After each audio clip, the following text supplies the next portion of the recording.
Hello. I don't know if you'll be able to see this tonight because you're probably, it might be too late or whatever, but I am getting a number of emails about the DBQ. So I'd like to answer some of those questions and give you some context to what I said. The structure is something that I put together to help you, but it seems to be causing unnecessary confusion. And the purpose that I have always approached this is that you want to make sure that you get all the points. So the structure doesn't show you the minimum that you need to do. It shows you a strategy that you can work on. That's the way that I structured it, was to make sure that you would do well. So, by the way, there is something called, under general course information, the DBQ Hub. And it's got all the links that you'll need to put this into context. You can't just look at one thing and think that you have an understanding of it. And the DBQ is complex, and you probably really won't understand it the first time, how to actually write it. It's just too abstract, and you need to go and do it. It's very technical. It's maybe the hardest part of the exam, just because of how technical it is. But the first thing is read the rubric, because the rubric tells you all of what you're supposed to do in terms to get the minimum, the minimum number of things that you need to do in order to earn everything. So just forget about the context, the thesis, and I'll just say this about complexity. It's the same as it was before. As you're making your argument, you should be doing something with complexity. But the thing that we need to kind of pay attention to is this document right here. So you are required, according to the rubric, to describe 3 different documents. That means that you take the content of the document and you just describe it.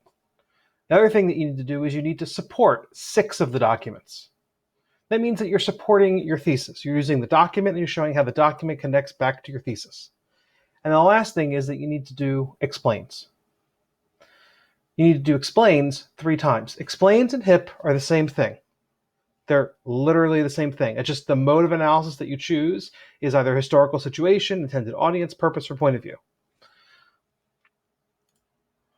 Okay, so at the very bottom of your test, you're going to see this document right here.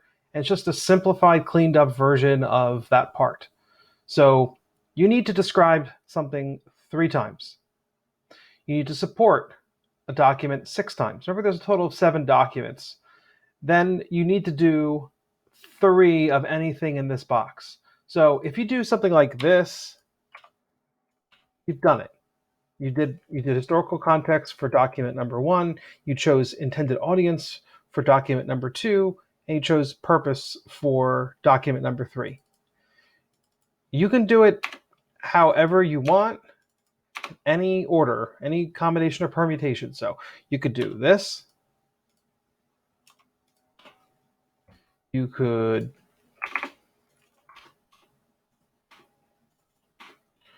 do any, like, you just need to get 3 ones in all of these boxes, a total of 3 ones.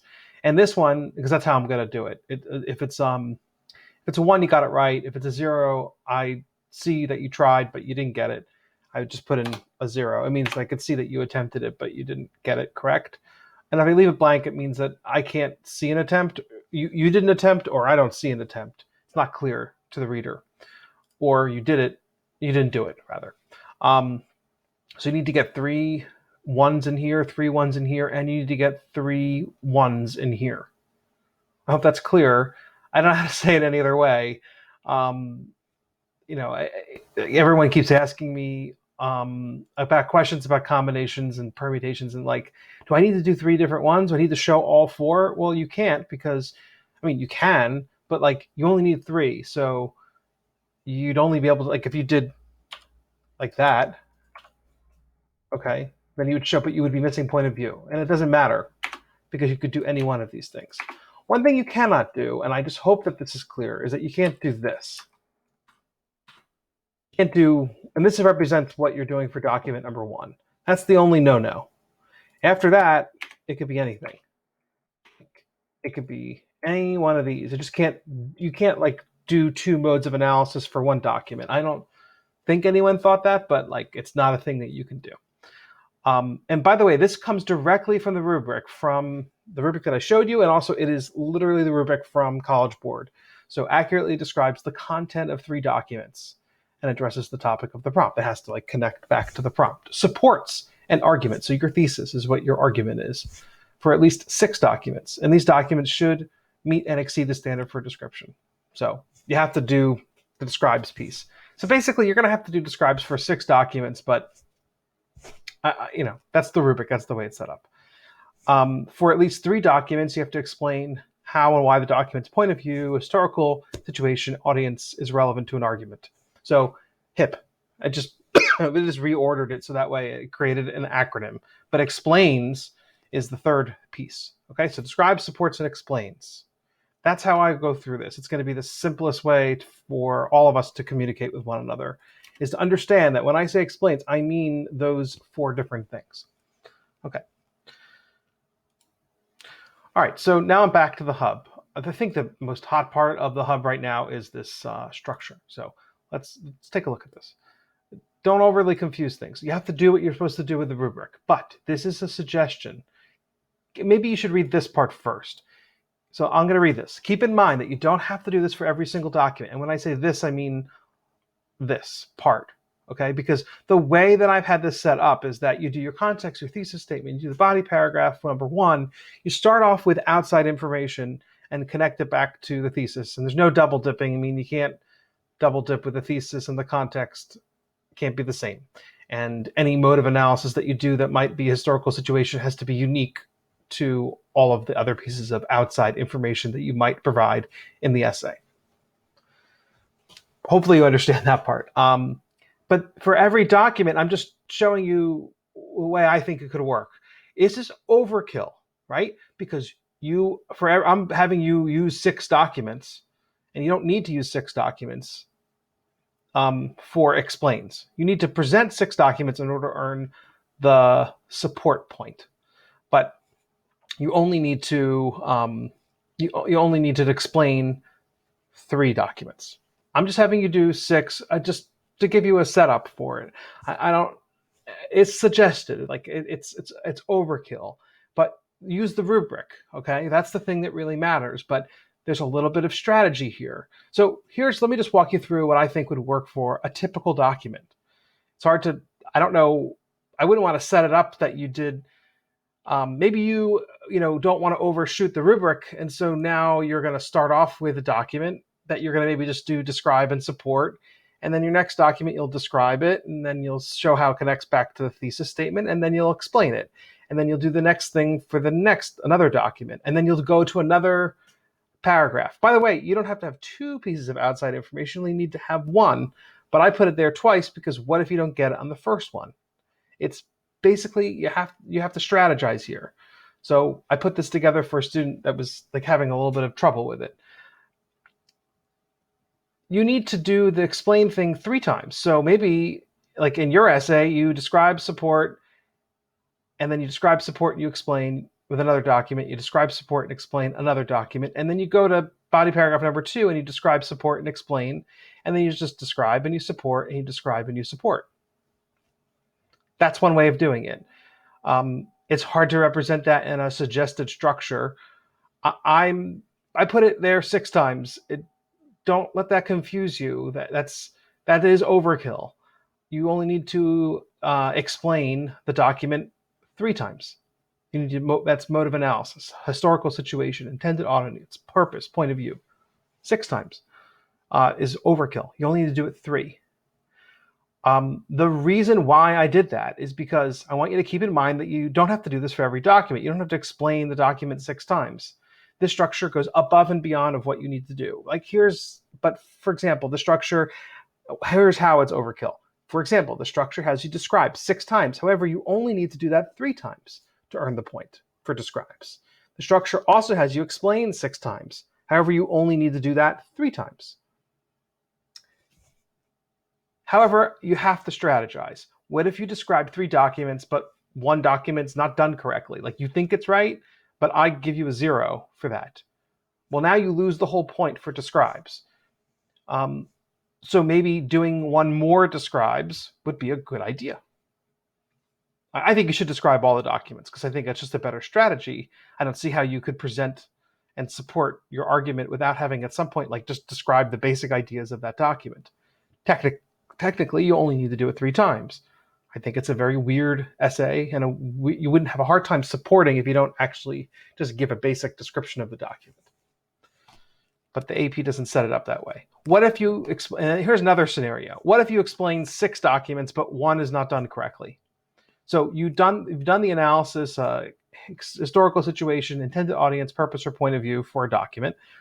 You do that 3 times, and you mess up. Like you mess up on one. You have one more beyond that, or I think one more is probably more than enough.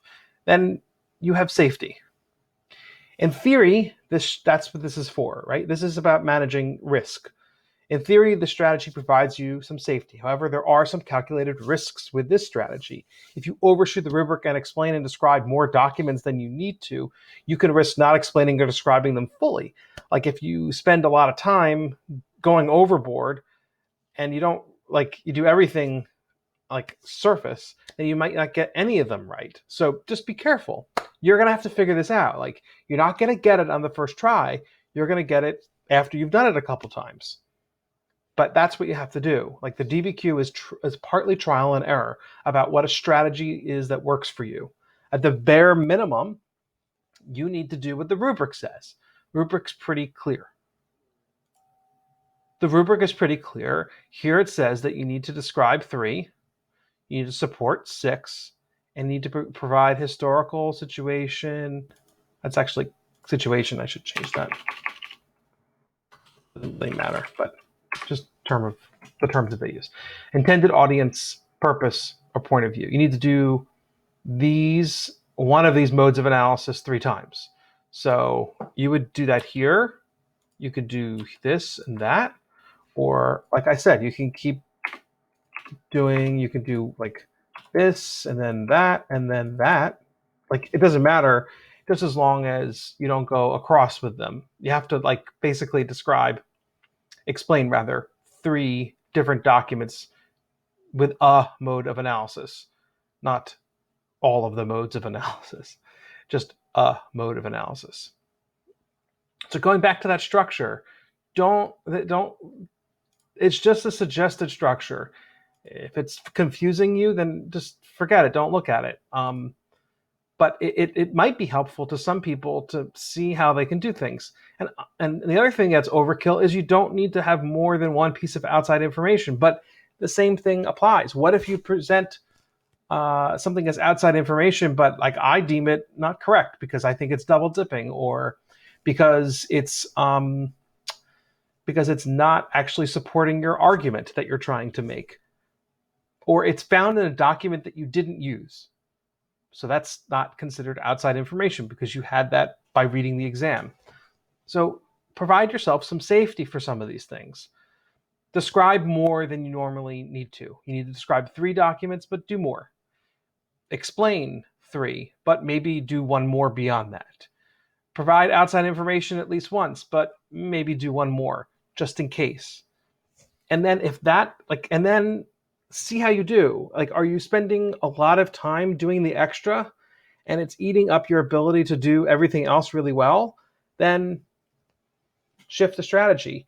But everyone's going to do this differently. There are some students that can write this essay very quickly and they have time to do a little bit of safety. And there are other students that will struggle and to get 1 right, and it is better for them to just hunker down. But there's a lot of risk. The rubric is brutal, and I'll explain that part again. If you describe 2 documents, but the rest of them, you try 1 more, you don't get it right, you get no points there.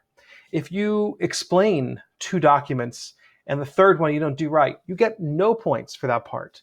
If you do an outside evidence and you only present it once and you don't do it right, you get no points for that section. So you're gonna have to figure this part out. You're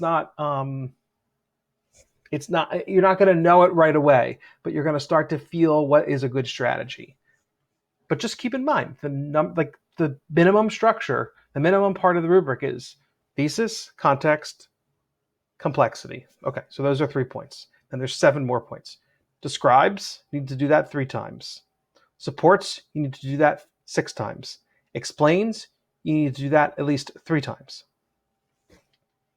And then outside information, you do at least once. So 7 points. Context, thesis, outside information, describes, explains, supports, and complexity.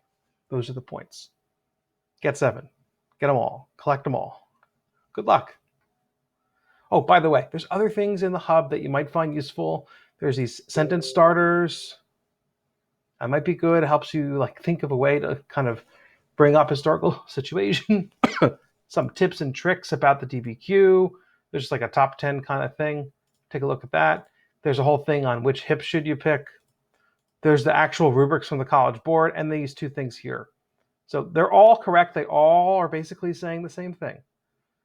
Okay, the only thing that's different about this is the structure, which is basically saying overshoot it. Maybe I shouldn't have done the structure. I don't know. I thought I was helping. It seems like I may have been confusing some people. Good luck.